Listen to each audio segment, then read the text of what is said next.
Use infinitive, use gerund. इयत्ता 12वीच्या परीक्षेमध्ये use infinitive किंवा यूज जिरंड या ग्रामरच्या प्रकारापैकी एक प्रकार निश्चित येतो.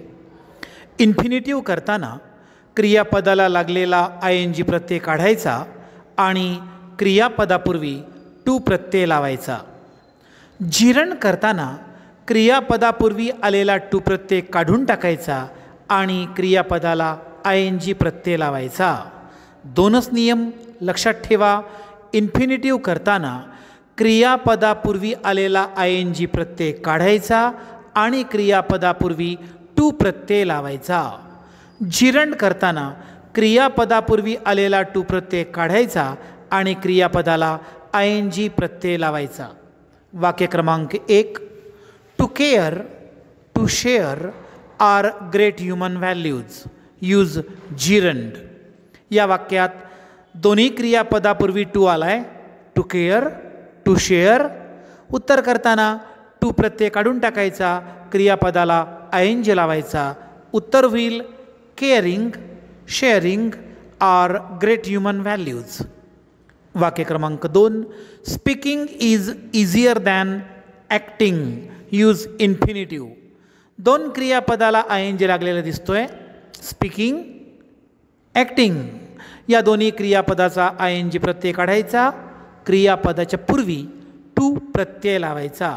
To speak is easier than to act. वाक्य क्रमांक 3. To clean and to cook is my duty. Use gerund. या वाक्यात जिरंड करायला सांगितलं आहे. दोन क्रियापदं दिलेत. दोन्ही वाक्यापूर्वी टू लागलेला दिसतोय. दोन्ही क्रियापदापूर्वी to clean, to cook. Gerund करायला सांगितलं आहे. दोन्ही क्रियापदापूर्वी आलेला टू कॅन्सल, क्रियापदाला ING प्रत्यय लावायचा. Cleaning and cooking is my duty. वाक्य क्रमांक 4. Walking is better than running.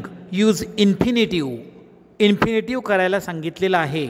वाक्यात दोन्हीही क्रियापदाला ING लागलेला दिसतोय. Walking, running. दोन्ही क्रियापदाचा ING कॅन्सल.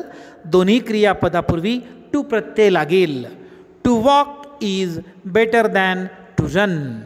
लक्षात ठेवा, इन्फिनिटिव्ह आणि जिरंड या दोन ग्रामरच्या प्रकारापैकी एक प्रकार नक्कीच येतो.